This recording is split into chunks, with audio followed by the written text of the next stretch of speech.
Le FC Metz récolte son premier point de la saison face à Angers, mais peut nourrir de très gros regrets après cette 4e journée de Ligue 1 après match.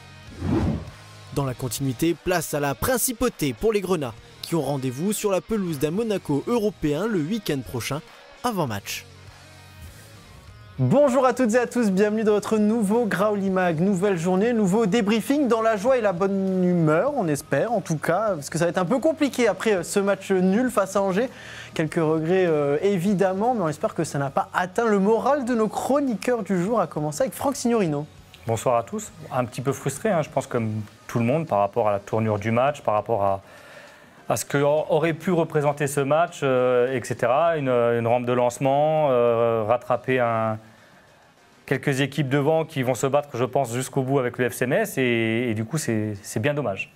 Et voilà, pour ceux qui n'ont pas vu l'émission, il vous a tout résumé en quelques phrases seulement. Et c'est ça l'avantage.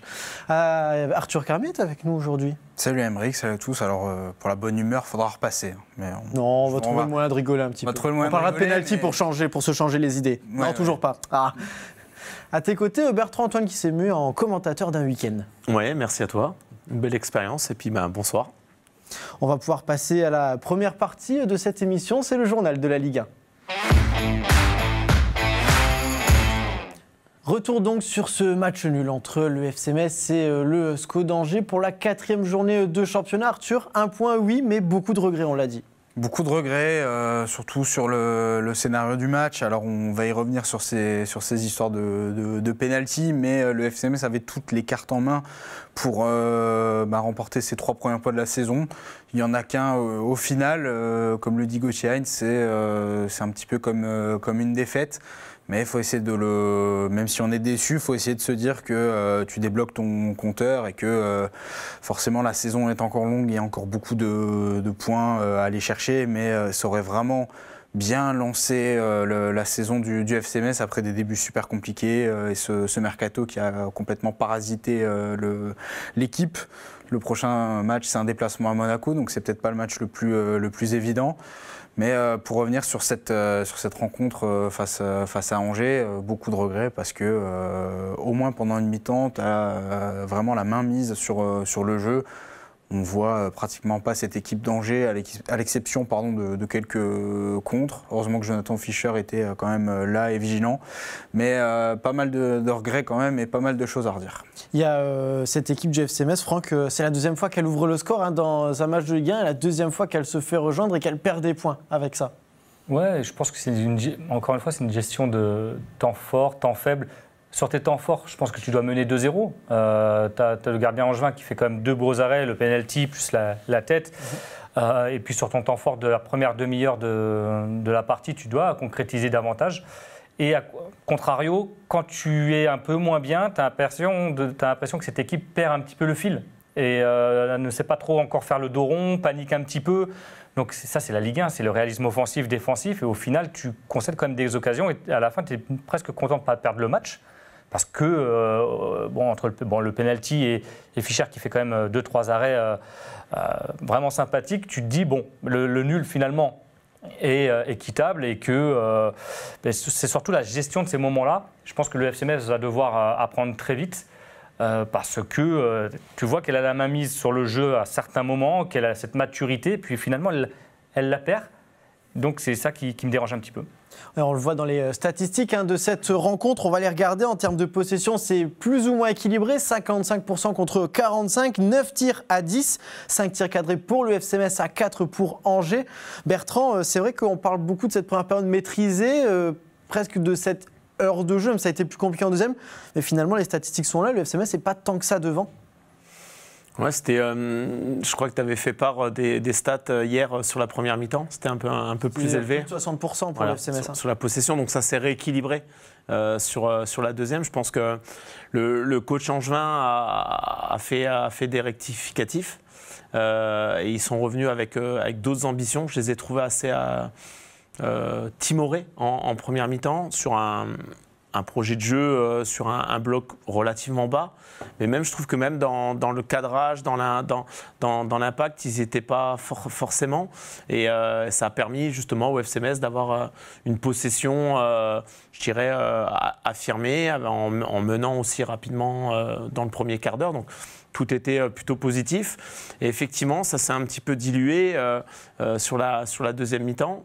Et donc, du coup, je rejoins là ce que j'ai entendu en termes de frustration, parce qu'il y a la possibilité, en tout cas, pour marquer ce deuxième but avec ce penalty. Je pense qu'on y reviendra. Et malheureusement, c'est un penalty qui vient nous faire mal. Donc des statistiques qui sont équilibrées, un match nul du coup qui est peut-être logique, même si effectivement le scénario aurait pu être autre. On a entendu votre avis sur ce match. Avant de rentrer dans les détails sur les différents événements de cette rencontre, on va écouter l'avis des acteurs de la rencontre, d'Alpha Touré à Stéphane Le Mignan, en passant par Gauthier Hein. Ouais, c'est vrai, on est dessus parce que là on devait prendre nos 3 points. Mais on continue de travailler et on va tout faire pour avoir les 3 points au prochain match. Non, je pense pas que psychologiquement il y a eu quoi que ce soit. On a encaissé ce but. Certes, il nous a fait mal, mais derrière on a essayé de pousser. On aurait peut-être pu être encore plus tranchant dans les derniers mètres, essayer de mettre encore plus de danger dans la surface. Maintenant voilà, quand tu égalises à la 85e, forcément tu mets le bloc derrière, tu es à l'extérieur, c'est ce qu'ils ont très bien fait. Et on n'a pas réussi à mettre ce deuxième but. Une déception par rapport au scénario. Après, dans le contenu du match, je trouve qu'on a bien débuté. On a même fait une longue séquence intéressante. Un peu moins sur la fin de la première mi-temps. Et puis, parce qu'on était, je pense, désorganisé. Et la deuxième mi-temps, on aurait dû peser davantage par rapport à une équipe qui prenait un peu plus de risques, qui venait nous défendre un peu plus haut. On a réussi, je trouve, à sortir les ballons, mais on n'a pas réussi à rester en place dans leur camp. C'est vrai que quand on les écoute, Arthur, on a plus l'impression que c'est un point du match nul qui fait plus de mal que de bien quand même. Surtout quand on sait le contexte et ces 3 premiers matchs, on a répété, à tort ou à raison, je ne sais pas, alors peut-être que ça influe dans les têtes qu'il y a des équipes qui ne sont pas du championnat du FC Metz, mais pour moi c'est un mécanisme de pensée qui est dangereux parce que tu te mets de facto beaucoup plus de pression sur des matchs comme ça face à Angers où tu n'as quasiment pas le droit à l'erreur et je pense que erreur il y a eu et ça peut quand même faire du mal dans les têtes. Et sur cette deuxième mi-temps, pour revenir à une analyse plus technique, j'ai pas vu un FC Metz capable de porter le danger en contre.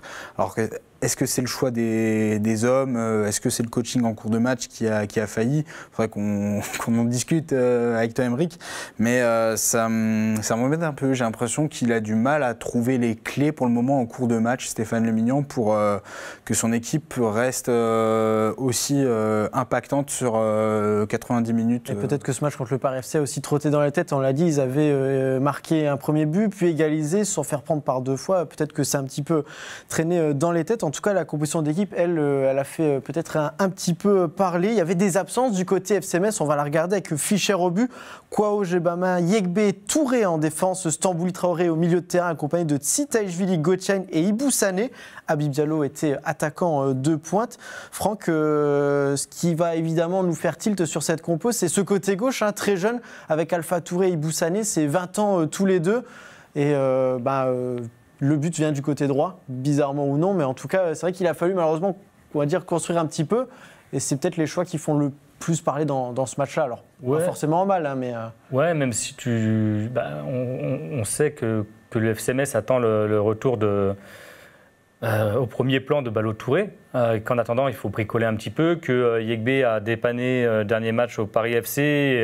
Mais que là, il ne pouvait pas. Parce qu'il n'y a plus de défenseurs centraux. Voilà, donc qui a récupéré sa place. Du coup, il fallait trouver une alternative et tu pars du principe que tu pars à 4. Donc, il faut trouver un Alpha Touré qui est gaucher, qui a déjà joué, qui a déjà été testé là-dessus. Donc, ça ne m'étonne pas. Après, c'est vrai que Ibou Sané, à ce poste-là, je ne sais pas si c'est les meilleures caractéristiques qui lui correspondent ou s'il y avait une possibilité d'alterner avec Gauthier Hein. C'est un joueur qui bouge beaucoup sous Stéphane Le Mignan. Nous, on l'a connu en attaquant de pointe en début de la Ligue 2. Ensuite, il avait plus fait reculer dans le milieu de terrain. Là, il l'a mis excentré sur un côté. C'est peut-être un peu beaucoup de choses pour lui aussi. Je pense que je pense qu'il a de la vitesse, mais qu'il ne l'utilise pas assez. Je pense qu'il manque d'explosivité pour être à ce poste-là. Et puis, c'est vrai que quand tu parles de la deuxième mi-temps, ou quand le coach parle de la deuxième mi-temps, lorsque tu as cette équipe angevine qui se découvre un petit peu, tu manques de profil pour faire un petit peu un match, une équipe de transition. C'est-à-dire que pour contrer, aller vite, des caractéristiques qu'ont Bokele, qui peuvent aller très vite en contre et faire très très mal dans la verticalité. Chose que pouvait faire aussi Van de Kerkhoff qui n'est plus actuellement. Donc c'est ce genre de profil, tu ne les avais pas sur le terrain pour répondre à la problématique où Angers avait pris un petit peu plus la possession de balle, forcément, se découvrait et que tu aurais pu faire davantage mal de cette façon-là. Donc c'est vrai qu'à ce moment-là, on aurait pu espérer un changement par rapport à ça, de profil, peut-être, mais en même temps, ça veut dire que en faisant ça, tu prenais clairement le pas de subir davantage, de peut-être reculer un peu, ce qu'on avait reproché à un moment donné à cette équipe contre Strasbourg. Donc c'est compliqué, il va falloir voir comment on règle ce problème. Pour revenir sur la compo, j'ai pas compris. Alors, au niveau de l'arrière-gauche, forcément, on n'avait pas trop le choix et Alpha Touré a fait un match quand même courageux, correct, il n'a pas fait d'erreur, mais on sent quand même que c'est davantage un joueur qui est plus à l'aise à son poste au milieu de terrain. Je pense que quand on aura un Ballo Touré qui sera remis de son petit pépin à la cheville, il pourra apporter davantage offensivement. Mais Ibou-Sané, certes, provoque un penalty, mais je trouve qu'il n'est pas du tout déjà à l'aise dans ce rôle-là. Et il n'a pas, ou on peut dire encore, il n'a pas ce niveau pour la Ligue 1, parce que chacune de ses prises de balles, tu as le sentiment qu'il bien involontairement évidemment, mais il n'accélère pas le jeu, il ralentit, il essaye de se rassurer avec un contrôle supplémentaire, il essaye, il y a de la bonne volonté, c'est certain, mais pour moi, c'est pas lui rendre service ni rendre service au FC Metz que de mettre ce garçon à ce poste-là et de le trimballer un petit peu partout sur le front de l'attaque, parce que lui, c'est plus un attaquant de pointe, mais il n'a pas le physique et la caisse pour jouer comme cela, comme un Habib Diallo par exemple. Donc c'est compliqué, c'est un garçon qui aurait besoin de temps de jeu à l'étage inférieur. C'est vrai que malheureusement, c'est un joueur qui passe à côté des prêts depuis quelques mercato maintenant. On va essayer de retrouver un petit peu le sourire Bertrand avec cette ouverture du score. Tout de même, du FC Metz a noté que sur les 3 buts inscrits par les Grenats depuis le début de la saison, c'est le deuxième sur coup de pied arrêté. Gauthier qui a inscrit une nouvelle passe décisive pour Jean-Philippe Bama. On reviendra un petit peu sur la prestation du défenseur central, même si on peut déjà en parler. Mais voilà, ce FC Metz a réglé un problème qu'il avait peut-être la saison passée. Sur coup de pied arrêté, c'était des gabarits un peu plus petits, un peu plus compliqués. Là, c'est vrai que cette année, ça peut devenir comme une vraie arme pour le FC Metz quand c'est un peu plus compliqué dans le jeu. De toute façon, les coups de pied arrêtés sur le foot moderne, c'est une arme. C'est parce que ça peut débloquer les situations. On l'a vu, c'est 3 coups de pied arrêtés, parce que les 2 pénaltys sont des coups de pied arrêtés. Donc, en tout cas, moi, j'ai en tête que Habib a marqué, mais bon, bref, il l'a pas fait comme quoi. Un tout petit peu d'avance, on va en parler juste après. J'ai trop hâte. Non, pour revenir sur ce corner, avant justement, il y a la tête d'Habib qui a. C'est la première grosse occasion du match. Voilà, donc ça c'est plutôt un point fort, je pense, dans le futur. Je suis assez surpris en fait du gardien angevin, Kofi, qui pour moi subit la trajectoire. C'est une trajectoire rentrante qui arrive dans les 5,50. Alors pour moi là, en tant que coach, j'avais pour habitude de dire que le gardien dans cette zone-là, c'est pour lui. Et d'ailleurs, on l'a vu, Fischer 2 fois, il va boxer des ballons sur des trajectoires sortantes qui sont beaucoup plus difficiles pour un gardien parce que vous êtes dans la course du ballon. Alors que là, vous devez rentrer dans la course de balle. Les joueurs angevins n'ont pas maîtrisé aussi les courses des attaquants qui arrivent lancés. Et ça, quand il y a de la taille, on va pas forcément au duel aérien. On coupe les trajectoires pour que... tant mieux pour l'FC Metz. Tout dépend ce que tu as... Pourquoi tu as opté?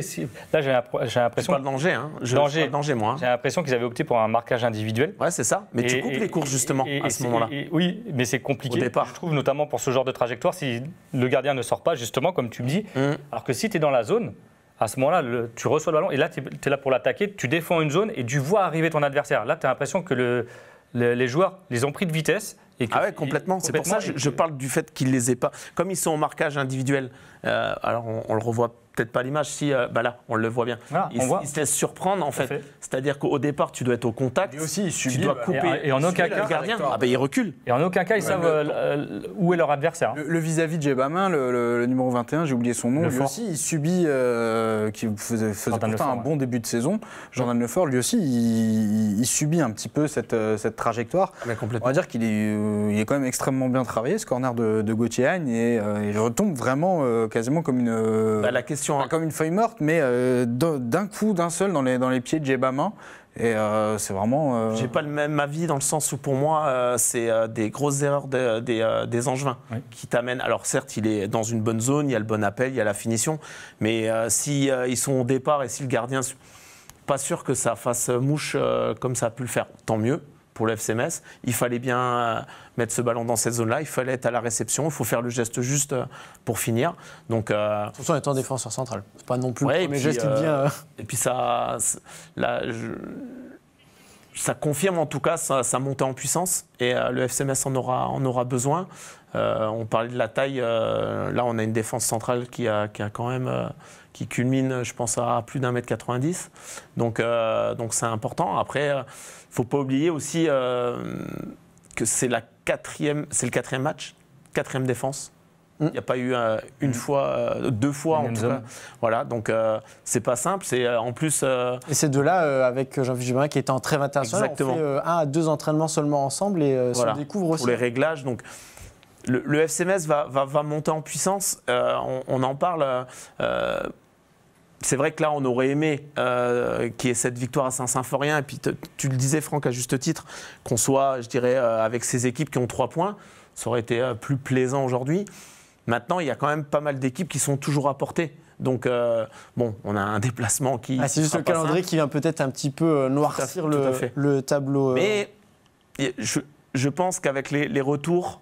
Le fait que le groupe maintenant est constitué, t'en parlais aussi tout à l'heure Arthur, sur le fait que le mercato, il a fallu attendre, les départs, les arrivées, c'est pas simple pour un coach. Donc normalement, dans l'idéal, t'as ton groupe à la reprise et puis tu travailles pendant 4, 5, 6 semaines et tu mets en place là maintenant, il va falloir peut-être attendre 4, 5, 6 semaines avant que ça soit. Sauf que pas sûr que tu les aies dans un championnat comme ça. Non, c'est ça. On va revenir sur les coups de pied arrêtés qui ont moins bien marché malheureusement. Ça aurait pu être la belle histoire de ce match contre Angers. Habib Diallo qui manque le but du break sur penalty. Alors il le manque, c'est plutôt le gardien qui fait un excellent arrêt. Ce qui amène malheureusement dans ces cas de figure un débat, Franck. C'est Gauthier Hagne qui laisse son penalty. Alors ça c'est dans la version, on va dire, politiquement correcte des choses. C'est vrai que depuis le stade, on a l'impression que ça se disputait un petit peu le ballon.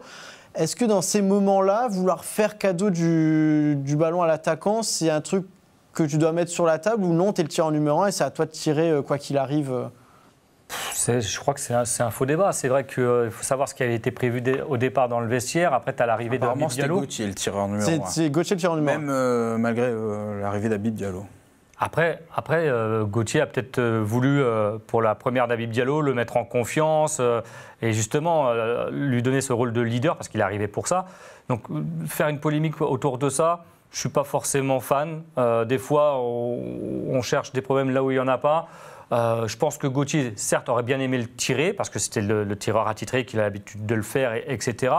Maintenant, le fait que ce soit Habib, je pense que c'était une manière aussi de lui donner les clés et de l'attaque, de pouvoir peser encore plus. Alors malheureusement, il n'y a pas le but au bout et en espérant que ce n'est pas l'effet inverse en termes de confiance, mais connaissant Habib, je pense que ce n'est pas ça qui va l'atteindre, du moins pour l'instant. Donc oui, non, moi c'est un faux problème. Un faux problème justement validé, en tout cas en zone mixte par Gauthier, qui nous a parlé de cette histoire de pénalty, on l'écoute. Il sentait tout simplement tirer, c'est vrai que je suis le tireur numéro 1, je suis censé le prendre. Maintenant, il y a Habib qui vient d'arriver, c'est un attaquant, c'est un joueur qui a besoin de confiance et je sais qu'un penalty aurait pu vraiment le lancer. Donc voilà, j'ai pris ma décision, au lieu de le garder, j'ai donné le ballon à Habib, malheureusement ça n'a pas fonctionné, donc un peu déçu, mais bon, c'est comme ça. Pas de débat donc sur ce pénalty-là, mais eh bien, cette rencontre nous en a donné un autre avec peut-être un peu plus de débat, on l'espère. Arthur, j'ai une question toute simple. On est à la 88e minute du match. L'arbitre ne siffle pas, arrête le jeu, puis décide d'aller voir l'assistance vidéo et désigne le point de pénalty sur cette faute. Ça divise, évidemment. Alors, il y a le côté supporter Adam, mais à froid, pénalty ou pas selon toi ? À froid, j'en ai marre de ces conneries, moi. J'en ai marre de cette VAR qui est appliquée comme elle est, tue un petit peu l'esprit du football. Alors qu'on siffle penalty sur ce contact-là, à vitesse réelle, que l'arbitre prenne sa décision à l'instant T de dire qu'il y a penalty. Pourquoi pas ? Ça me scandalise pas, ça ne me choque pas. Mais moi, ce qui m'agace, c'est qu'on arrête le jeu pendant de longues minutes. Parce qu'à vitesse réelle, il décide qu'il n'y a rien. Le penalty, l'action, c'est à la 85e minute. Le penalty est marqué à la 90e minute. Donc il y a eu 5 minutes de flottement, de doigts sur l'oreille. Je ne sais pas ce qu'il chantait, je ne sais quelle chanson au niveau du camion de la VAR. Chanson, en tout cas. Il y a une pression qui s'installe dans les têtes du FCMS à ce moment-là. Il y a cette pression-là. L'arbitre va voir la VAR parce qu'on lui a dit d'aller sur l'écran. Et là, forcément, quand un arbitre va voir l'écran, c'est rarement pour garder son... 90% du temps, il faut changer de décision. Parce que sinon, au niveau des notations, l'arbitre va être moins bien noté. Donc, est-ce que ça a joué dans la tête de l'arbitre ? Ça, peut-être. On ne saura jamais. Mais moi, je suis embêté d'un point de vue purement football. Il n'y a pas un caractère évident. Pour moi, il n'y a pas de preuve évidente quand on voit une image après X ralenti, après que l'action a été décortiquée par le camion vidéo. Il n'y a pas de preuve évidente qu'il faut absolument inverser cette décision. Donc pour moi, ça ressemble un petit peu à un mini-scandale. Bertrand, c'est vrai que nous, sur le match, quand on l'a commenté au tout début, c'était une décision logique de ne pas sanctionner. En tout cas, on l'a dit, à vitesse réelle, rien de bien choquant. Il y a un contact, oui, mais... on a plutôt l'impression que c'est dans le jeu. Après avoir revu les images, on a quand même revenu un petit peu sur notre décision. Mais moi, je ne suis pas d'accord. À vitesse réelle, pour moi, il y a faute. Après, tu l'as vu ? Qu'elle soit minime. Moi, je trouve qu'il fait acte même d'obstruction. Parce que le ballon est passé, le joueur passe et bute sur son genou. Et tu vois qu'en fait, il y a un premier geste de la jambe et il reste pour empêcher, parce que le ballon est quand même, il rate le ballon. Sur le premier geste, le ballon passe. Langevin y va et il maintient pour faire barrage avec son pied. C'est-à-dire que tu maintiens pour empêcher le joueur, en fait. Et il n'y a plus de ballon. Donc pour moi, malheureusement, après Langevin joue bien le jeu. Il va un petit peu s'empaler dessus. Il va s'empaler dessus, mais il joue bien le jeu. Mais pour moi, même à vitesse réelle, j'étais étonné que l'arbitre ne siffle pas. J'ai dit tant mieux. Ah ouais ? Ouais, j'ai dit tant mieux. Par contre, quand je pense en fait, moi, je suis complètement d'accord avec ton analyse. Sauf que du coup, effectivement, avec Aymeric, à ce moment-là, moi, je pense qu'il en rajoute, en fait. Je vois pas le contact. Et donc, c'est là où, effectivement, je diverge un petit peu de l'opinion d'Arthur. Je parle de la faute. Je parle pas après de la coupure, tout ça. C'est sûr que ça, c'est insupportable. En fait, c'est ça, en fait, qui insupporte les gens. C'est compliqué. Maintenant, je rejoins donc Franck. Il y a contact. Là, tu peux pas dire le contraire. Et effectivement, même si ça dénature le football qu'on connaît ou qu'on a connu, maintenant avec l'outil là, effectivement, là pour le coup, ça te permet de revenir sur une erreur de l'arbitre.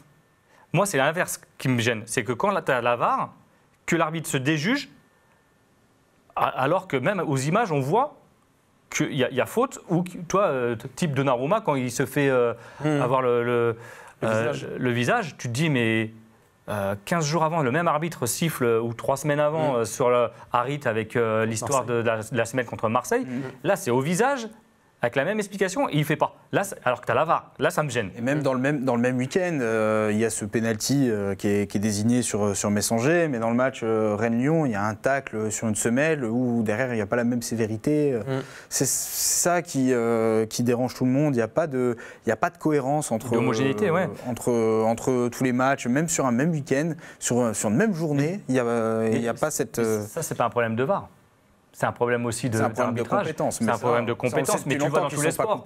Quand tu le vois au rugby, quand tu le vois d'interprétation, de sensibilité. C'est ce qu'on nous dit. Moi, les arbitres, quand effectivement j'étais sur le côté et qu'à un moment donné, c'est mon interprétation. Bon, bah, qu'est-ce que tu veux dire à ça? Le football est moins sujet à l'interprétation de l'arbitre que le rugby, par exemple. Donc c'est compliqué. C'est un gros débat qui existe depuis des années et malheureusement c'est jamais. On a l'impression que ça tourne jamais du côté du FC Metz. Non, bah après ça c'est malheureusement le côté qui parle. Il y a des moments où ça aurait pu être sifflé, ça n'a pas été le cas. Voilà, quoi qu'il arrive, ça fait un match nul. On va tout de même essayer de trouver des points d'optimisme, et il y en a. Ce sont les cadres au rendez-vous pour cette équipe du FC Metz. Djebama, Stambouli, Traoré. Des gros matchs de la part de ces joueurs-là. D'ailleurs, Djebama, on pourra regarder ses statistiques, qui a été élu homme du match. C'est vrai que le FC Metz peut se féliciter, même Frédéric Arpion, d'avoir pu ramener ces deux joueurs-là, d'avoir été chercher Benjamin Stambouli aussi. On se posait la question de leur niveau dans cette Ligue 1-là. Pour le moment, ils répondent présent. Ouais, et puis il faut rappeler que Djebama était mis au placard à Nantes, qu'avant il avait fait... il était revenu pour 6 mois à Dunkerque, qui est pareil, il revenait de nulle part. Par contre, on sait que c'est un joueur qui a de l'expérience. Moi, j'ai mon souvenir quand il a débuté à Lens, il a signé pour Everton pour une somme déjà énorme à l'époque. Donc, sur ses qualités, il n'y avait aucun doute à avoir. C'est surtout sur sa condition physique, surtout sur la préparation était un petit peu compliquée au début. Le rythme. Mais quand tu sors, plus tu es dans l'âge, et plus moins tu es actif, plus il est difficile de revenir, et encore plus avec une préparation. Je l'ai vécu après 4 ans où je n'ai pas pu faire de préparation complète. Je peux vous dire que la première, tu as les jambes très très lourdes, tu peux faire ce que tu veux, mais tu te sens lourd, tu ne te sens pas bien. Là, il est en train d'avaler, il faut avaler une préparation. Je trouve que c'est top.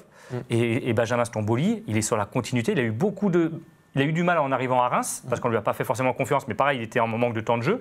Il a eu une saison complète, il a eu une préparation complète, et on voit que là, il sait se gérer, et qu'il est hyper important, notamment dans son placement et sa lecture du jeu.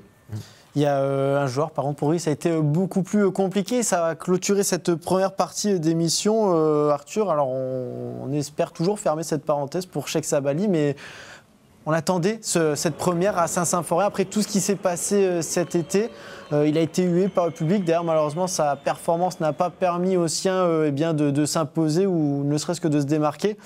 Ça semble être très compliqué pour lui pour la suite des événements. Après, il fallait s'y attendre, oui. Avec l'épisode du Mercato. Enfin, je ne m'attendais pas à ce que ce soit aussi vif quand même, parce qu'on sait que le public du FC Metz, il peut être assez quand même conciliant sur pas mal de choses. Est-ce que Stéphane Le Million pensait aussi en conférence de presse d'avant-match? Je pense que ça ne va pas l'anéantir pour autant, le bonhomme. Il va continuer à jouer au football, et ce n'est pas à cause des sifflets s'il n'a pas réussi à faire des différences en tant qu'ailier droit. Là encore, un poste qui n'est pas forcément le sien. On a le sentiment qu'on est toujours sur du bricolage, sur certains postes, que ce soit en attaque ou en défense. Et c'est plus ça qui me gêne, parce que comment voulez-vous qu'un joueur... Enfin, ça fait je ne sais combien d'années qu'il n'a peut-être pas joué à ce poste-là. Bon, Stéphane Le Million le préférerait peut-être sur un côté... plus à gauche. L'année dernière, il a joué toute la saison en pointe, que ce soit tout seul ou avec un deuxième attaquant. Comment voulez-vous qu'il impacte une rencontre en étant dans un poste où il a pratiquement jamais joué? C'est ça qui me dérange. On va revenir sur les différents résultats de cette 4e journée, car il y a eu des choses qui se sont passées. Marseille s'est imposé 4-0 en ouverture. Nice s'est imposé 1-0 face à Nantes. Monaco s'est imposé face à Auxerre 2-1.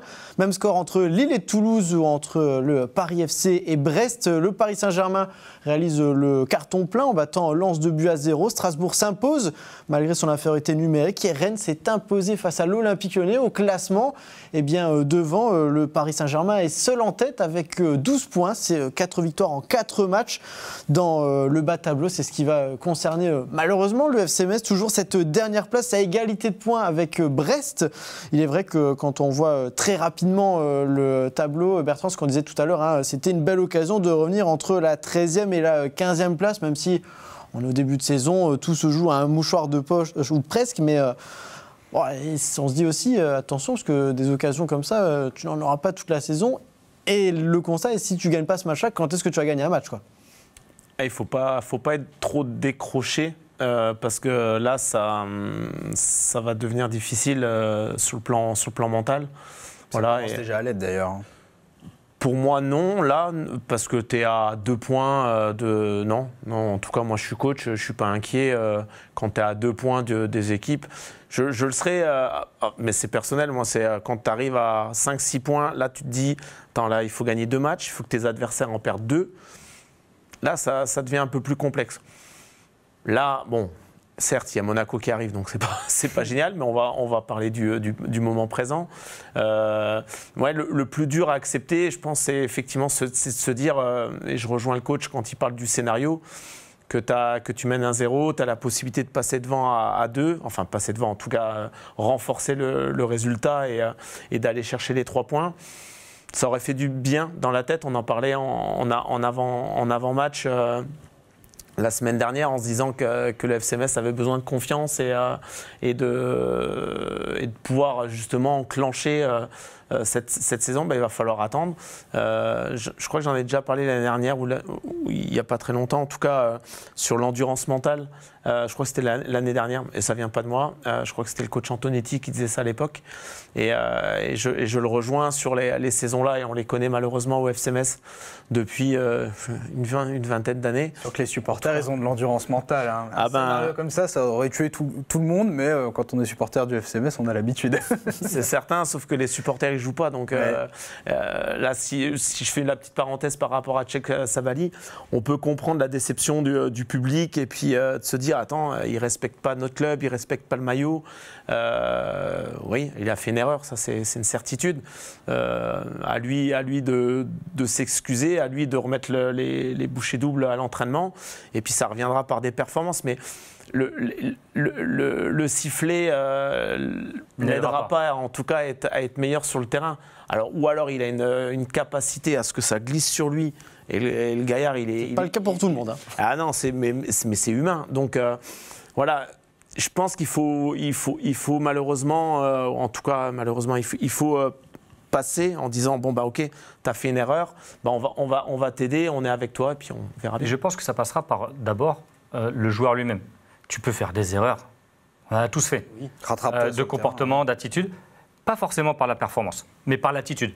Par les efforts. Parce que même si tu as la tête à l'envers, si tu fais les efforts, tu as un public qui sait les reconnaître. Oui. Et du coup, qui ne sifflera pas, qui t'encouragera. Donc après, charge à lui de ne pas regarder les réseaux sociaux.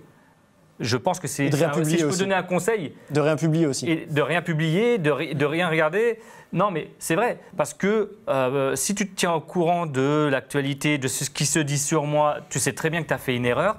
Il s'en est excusé auprès de ses coéquipiers, auprès du club, mais tu vas aller nourrir une toile où forcément tu ne vas pas chercher du positif. Donc faire abstraction de tout ça, abstraction de la presse, se concentrer sur lui-même et sur l'investissement. Et là, après, ça viendra tout seul. On ne parle pas de performance en tant que telle, mais en tant qu'attitude, en tant qu'effort, et le public le reconnaîtra. Des attitudes qu'il faudra avoir pour le prochain rendez-vous du FC Metz. Et oui, pas de trêve international, on passe de la 4e à la 5e journée directement avec un déplacement sur la pelouse de l'AS Monaco. On va revenir juste après sur les statistiques, mais il est vrai, Arthur, que c'est... un autre adversaire pour le FC Metz. On parlait de différents championnats en Ligue 1. Celui-là ne fait pas partie du FC Metz. Et c'est peut-être là le problème, c'est que là, pour aller chercher de la confiance, ça va être compliqué. J'adore Philippine Verger, mais je déteste cette formulation de pas le même championnat. Ça l'utiliser toute la saison. Mais je le sais, Henrik, et je vais devoir être de mauvaise humeur toute la saison. Ensuite, alors. S'il y a bien un point positif de ce résultat nul contre Angers, c'est qu'on a pu constater que le FC Metz n'a rien de moins que ces équipes-là. Donc ça peut être un moteur pour toute la saison. Maintenant, on va y avoir des rencontres comme cela face à des cadors. Peut-être qu'il faut inverser les choses et se dire, bon, ok, le rapport de force, il n'est pas en notre faveur, mais un petit peu comme à Lyon, même s'il y a eu des erreurs, y aller, jouer au football, et on n'est jamais à l'abri d'une bonne surprise quand on fait ça. Il va falloir faire des résultats face à ce genre d'équipe-là, quoi qu'il arrive, si tu veux te mettre. Bien sûr, quand tu vois que, alors certes, c'était un OGC Nice à l'envers, mais en début de saison, l'OGC Nice s'est fait taper par Toulouse à la maison, tu vois bien qu'il y a quand même moyen de faire des choses dans cette Ligue 1 si tu abordes les matchs avec ambition, avec envie, avec solidité aussi. On a parlé des qualités des cadres. Le FC Metz n'est pas dépourvu de qualité. Comme je disais, il n'y a rien de moins dans cette équipe qu'il n'y a ailleurs. Donc il n'y a pas de raison de ne pas aller à Monaco sans ambition. Monaco qui fait un bon début de saison, pour ne pas dire très bon début de saison. On va le regarder, c'est une 3e place avec 9 points, à 3 points du Paris Saint-Germain, à 1 point de Lille qui est 2e, 3 victoires. Pas de nul, une seule défaite, c'est 8 buts marqués pour 5 buts encaissés. Tout de même, ça fait partie aussi des informations à prendre en compte. Au niveau des meilleurs buteurs, ils sont 2, Akliouche et Minamino avec 2 réalisations. Le meilleur passeur, un certain Lamine Camara. On fera une petite parenthèse dessus juste après. L'occasion de regarder aussi les derniers scores du coup de cette équipe de Monaco en statistique. Alors oui, il y a eu une défaite, mais il y a aussi eu des victoires contre Strasbourg, contre Le Havre, contre Auxerre. Ils se sont inclinés justement face au LOSC. On va dire que pour le moment, Bertrand, cette équipe de Monaco, fait respecter la logique dans ses résultats. Mais voilà, on l'a dit, 8 buts marqués, 5 buts encaissés. C'est une équipe qui peut-être se cherche encore un petit peu aussi, ou peut-être qu'il peut avoir la place de faire quelque chose. En tout cas, pour revenir sur ce que disait Arthur, l'ambition, il faut y aller avec l'ambition de se dire que de toute façon, les points contre Monaco, on ne les compte pas au départ, surtout sur un déplacement. Donc à partir de là, nos stress, moins de pression. Ouais, voilà, qui jouent avec l'envie de continuer leur progression parce que l'équipe, elle progresse. Certes, peut-être pas encore dans les résultats comme on l'espérait, mais en tout cas, elle progresse dans le contenu. Il y a des choses à régler. Alors attention, hein, parce que jouer, c'est bien, sauf que quand on a joué à Lyon, on en a pris 3. Donc il faut trouver le bon équilibre, j'en avais parlé, et je pense que la clé, elle est là, en fait. C'est-à-dire que s'ouvrir, c'est une bonne chose, mais on l'a vu encore sur le match d'Angers. À la fin, on s'ouvre encore plus pour aller chercher le 2e but. Mais alors, on a failli se faire sanctionner 2-3 fois. Le petit Leroy Machine a une situation qui peut vraiment faire mal, parce que c'est la dernière occasion où il bute sur Fischer. Donc voilà, Monaco, grosse écurie du championnat qui va faire la Ligue des Champions. C'est peut-être... On est bien d'accord, si je ne dis pas de bêtises, on est sur une semaine Ligue des Champions. C'est sur une semaine, sera sur la pelouse du Club Bruges. Donc l'enchaînement des matchs, et puis des matchs, encore une fois, avec tout le respect que j'ai pour le FC Metz, c'est encore un peu différent quand même des matchs et des adversaires de la Ligue des Champions. Donc peut-être qu'effectivement, profiter de cet enchaînement, un peu moins de fraîcheur. Alors je ne sais pas comment, peut-être qu'il fera une rotation ou pas, ça c'est au coach monégasque de faire son travail, mais jouer peut-être là-dessus, puis aussi peut-être une décompression. Quand vous allez jouer le FC Metz, il y a peut-être en face moins de motivation, entre guillemets, même si ça reste leur métier. Ils restent humains, c'est pas pareil. Donc voilà, y aller avec humilité, avec détermination. Voilà, je pense que c'est surtout ça, détermination différemment, enfin en tout cas mieux.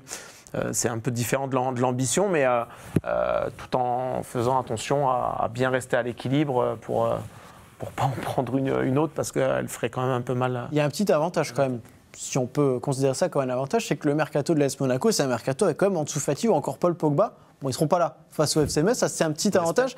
Mais c'est vrai que quand on regarde, c'est aussi un mercato placé sous le signe du pari pour Monaco, qui a gardé la plupart de ses joueurs, qui a peut-être un petit souci actuellement au niveau de son numéro 9, parce que Biret est un peu moins en forme, Balogun également. C'est Ile Kenya qui a marqué en sortie de banc. Bon, c'est des petits problèmes qui peuvent arriver sur une rencontre, sur un début de championnat, mais c'est vrai que cette équipe monégasque a plutôt joué sur la continuité. Et c'est presque un peu surprenant quand on voit les dernières saisons. On sait que c'est une équipe qui a beaucoup changé son effectif d'un an à l'autre. La continuité, attention à ça. Je pense que les droits télé ont aussi ont joué leur rôle. C'est que cette équipe a vendu, et a vendu cher. Donc a une balance plutôt positive en termes de transfert. Donc a voulu récupérer de l'argent, donc a fait ce choix-là. Plus de 100 millions. C'est ça, plus de 100 millions. Et effectivement, vu que tu as misé l'année dernière sur des jeunes joueurs, hein, je parle, tu vois, Lamine Camara, que tu as Akliouche qui commence à être en équipe de France, etc. Ces joueurs-là qui étaient des jeunes joueurs, maintenant sont des cadres de ton équipe, et tu te bases là-dessus et tu fais des petites retouches. Donc ça arrive, c'est un effectif qui pour moi arrive en quelque sorte à maturité. Qui, je pense, peut jouer sa carte en Ligue des Champions. Je crois qu'ils ont changé de gardien parce que... il est blessé d'ailleurs, Radetchi. Malheureusement. Voilà, c'était à des postes vraiment spécifiques qu'ils avaient des besoins. Ils les ont pourvus, mais à partir du moment où tu as vendu ce que tu avais à vendre pour renflouer tes caisses et sur 2-3 joueurs, et que tu es satisfait de l'autre, de ton effectif, pourquoi changer ? Il n'y a pas d'occasion de changer, en tout cas au niveau du milieu de terrain. On va utiliser ce qui nous reste de cette fin d'émission pour en parler. Il est vrai que le FCMS va sûrement retrouver un certain Lamine Camara. Messieurs, est-ce qu'on est surpris de voir le niveau qu'il affiche ? Il s'est acclimaté dans cette équipe de Monaco, on peut le dire. Il a peut-être sûrement même passé un cap, fait des matchs de Ligue des Champions avec de l'importance. Arthur, on n'est pas vraiment surpris. Moi, je ne suis pas du tout surpris parce qu'on voyait déjà au FCMS qu'il avait des qualités. Pour preuve, son tout premier match, quand il arrive au FCMS en cours de saison de Ligue 2, sur un match, il me semble que c'était contre les Girondins de Bordeaux, il est aligné tout de suite dans le milieu de terrain et il fait un bon match comme s'il était dans cette équipe-là depuis le début de la saison. En Ligue 1, c'était plus compliqué. On ne savait pas trop si on le faisait jouer en 6 dans la défense, en numéro 8. Parfois, il était positionné en numéro 10. On a eu ce gros débat de qui pour l'accompagner aussi, surtout. C'est surtout ça. Là, c'est quand même cadeau ce qu'il y a autour de lui au milieu de terrain. Il y a une différence entre être dans le milieu de terrain du FCMS de Laszlo Bologna, où tu es un petit peu envoyé au front et débrouille-toi avec ce que tu sais faire. Là, quand même, dans le plan de jeu monégasque, avec tous les joueurs de qualité qu'il a autour de lui, on le voyait même avec la sélection sénégalaise qu'il savait briller autour de coéquipiers qui avaient quand même des références. Moi, ça ne me surprend pas de le voir comme ça. Et c'est peut-être une des prochaines grosses ventes de l'AS Monaco, probablement en Première Ligue, parce qu'il a beaucoup de qualités. Il est hyper complet, ce garçon. Il était peut-être parfois pas assez investi au FCMS, mais... Là, je pense que s'il y a des lacunes à ce niveau pour l'investissement, il se ferait tout de suite sanctionner tant la rotation du milieu de terrain de l'AS Monaco est quand même fournie. Bertrand, Lamine Camara, évidemment, c'est un joueur qui est sur sa deuxième saison à Monaco. C'est la saison de la confirmation, du moins on l'attend. En tout cas, à la confirmation, c'est déjà le meilleur passeur de cette équipe avec 2 réalisations en 4 matchs. Ça va devenir un sérieux adversaire pour le FCMS, si on peut dire. Là, malheureusement, relations amicales, ça n'existe pas là. Et puis on peut rajouter la motivation qui va être la sienne, effectivement. C'est marqué contre son camp. C'est le club. Je comprends. Écoute, je ne suis pas trop sûr de l'affaire là, mais c'est le club quand même, le FCMS, qui l'a lancé dans le monde pro, avec cette relation avec Génération Foot. Du coup... ça va poser problème. Et en plus de ça, on parlait il est bien entouré, d'être au contact à l'entraînement de Paul Pogba. Vous imaginez pas pour le moment. Mais la diffusion justement des conseils. Tant mieux pour lui, tant mieux pour le Sénégal.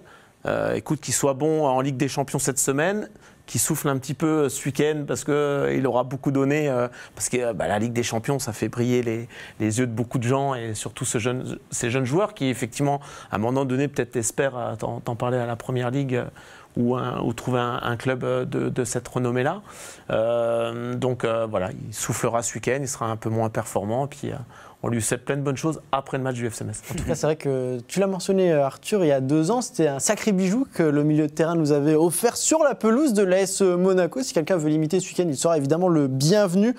C'est vrai, Franck, ce genre de jeune joueur, s'il veut pouvoir s'épanouir et grandir, il faut savoir l'entourer. C'est ce qu'a appris à faire le FCMS. On voit aujourd'hui un milieu de terrain FCMS qui est quand même assez compétent. Oui. Lamine Camara, dans ce milieu de terrain-là, ça aurait été... pour son apprentissage, quelque chose comme d'assez cool. C'est vrai que déjà, il a pris en maturité. Après les qualités, on savait qu'il en avait. Il avait un énorme volume de jeu. Et j'ai l'impression qu'au FCMS, il se perdait un petit peu là-dedans, en étant un petit peu au four au moulin, beaucoup de récupération. Mais après, il faisait beaucoup d'efforts pour amener le ballon de très bas, très haut. Du coup, il perdait en lucidité, il perdait en efficacité et tout ce qui est l'aspect décisif. J'ai vu les stats. 9 passes décisives sur 44 matchs avec 2 buts. Une dizaine, franchement, c'est de belles stats. Là, il est déjà à 2. Ça prouve qu'il se maintient dans un cadre et un registre. Et surtout, lorsque tu es bien entouré, chacun peut te délester de certaines tâches que tu avais tendance à faire un peu partout au FCMS. Donc, on voit que son jeu est un peu plus structuré, maturité, et qu'il arrive à faire bénéficier ses coéquipiers. Et puis bon, quand tu fais des passes décisives à Balogun où je me rappelle plus du nom, Guiret, c'est souvent transformé, alors que peut-être au FC Metz, en Ligue 1, tu n'en avais pas énormément et tu partais tellement loin que pour les transformer, c'était compliqué. Qu'est-ce qu'il faut en attente de cette équipe du FC Metz, messieurs, face à Monaco? On l'a dit, le score sera compliqué, pas impossible, ça peut exister, ce sera compliqué. C'est les attendre au tournoi après cette petite claque reçue face à Angers?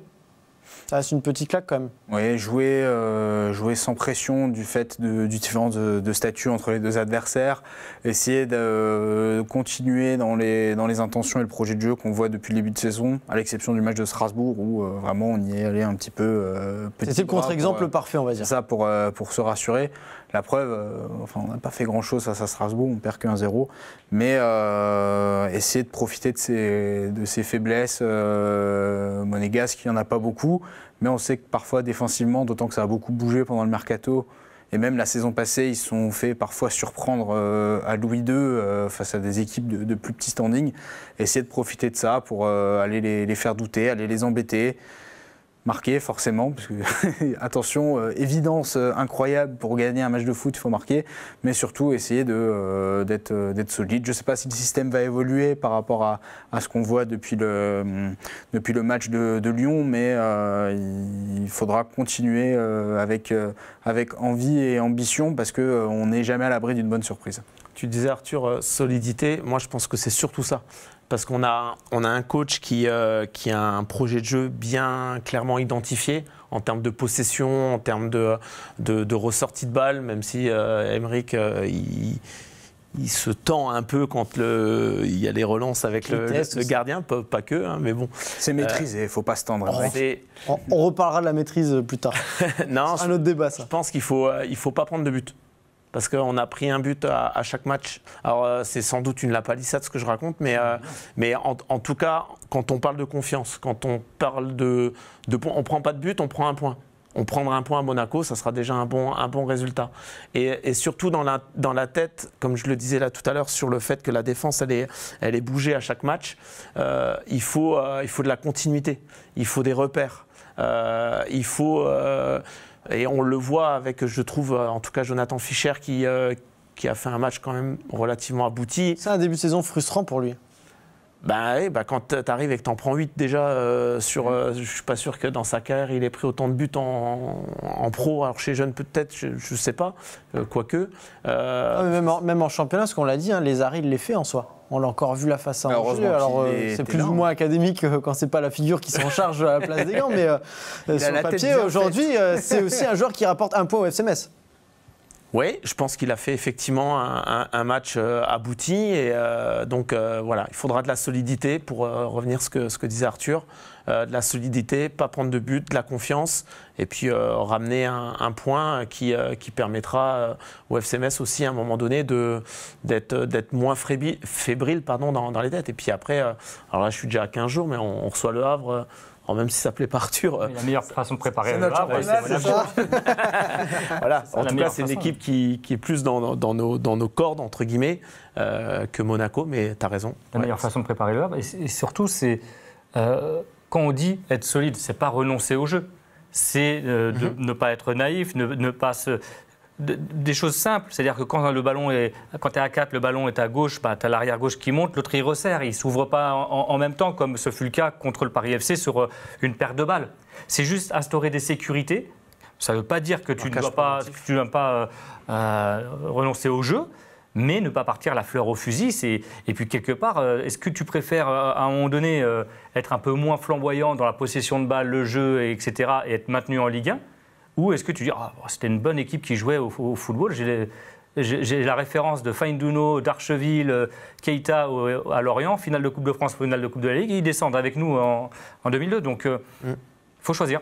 Je trouve aussi qu'il y a beaucoup d'espace dans ce milieu de terrain. C'est peut-être aussi une clé, essayer justement d'amener plus de sécurité, peut-être avec un Jesse Deminguet. on ne sait pas et on aura, je pense, la réponse une heure avant le match à Monaco. Il faudra attendre un petit peu pour la compo. C'est vrai que c'est un petit peu tôt. Par contre, on connaît déjà le programme de cette journée de championnat. On va le regarder rapidement avec Lyon-Angers pour débuter. Ensuite, Nantes-Rennes, Brest-Nice ou encore Lens-Lille.